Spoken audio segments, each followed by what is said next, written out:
La tombe, il n'y a rien dedans. Toi et ton tissu blanc. Et la seule chose qui va te suivre, ce sont quoi? Tes actions. Pourquoi les actions? Pourquoi les actions? Car lorsque on va te mettre dans ta tombe et qu'on va t'enterrer, c'est là que va commencer la vraie vie. C'est là que va commencer l'interrogatoire. Et c'est là que vont venir deux créatures d'Allah, Munkar et Nakir. Ce sont deux anges qu'Allah a créés d'une apparence terrifiante. Leur voix est comme le tonnerre et leurs yeux sont comme les éclairs. Et lorsque ces deux anges vont venir à toi, ils vont te poser seulement 3 questions. Ils vont te poser 3 questions. Man Rabbuk? Qui est ton Seigneur?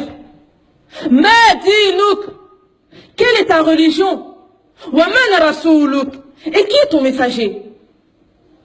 Et le prophète alayhi salatu wassalam a dit, dans cette situation, il y aura 2 catégories de personnes.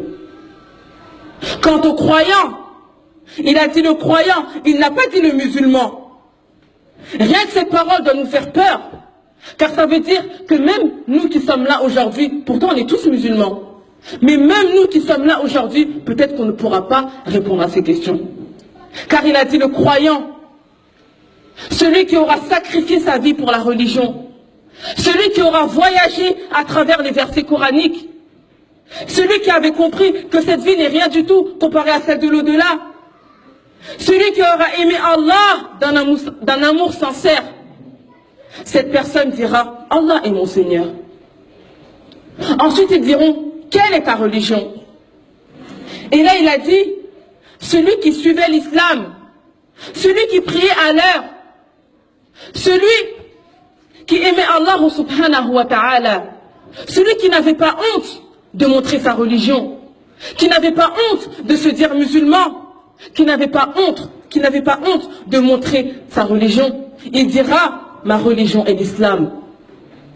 Ensuite ils diront qui est ton messager? Et là le prophète alayhi salatu wassalam, il a dit celui qui suivait la sunna du prophète Mohammed sallallahu alayhi wa sallam. Dès qu'il entendait Qala Rasulullah, le messager d'Allah a dit, il obéissait et mettait en pratique ses paroles. Cette personne dira Mohammed sallallahu alayhi wa sallam est mon messager. Allahu Akbar. Et cette personne-là, elle aura réussi. Cette personne, elle aura réussi. Et il se peut que même moi aujourd'hui, je ne puisse pas répondre à ces questions.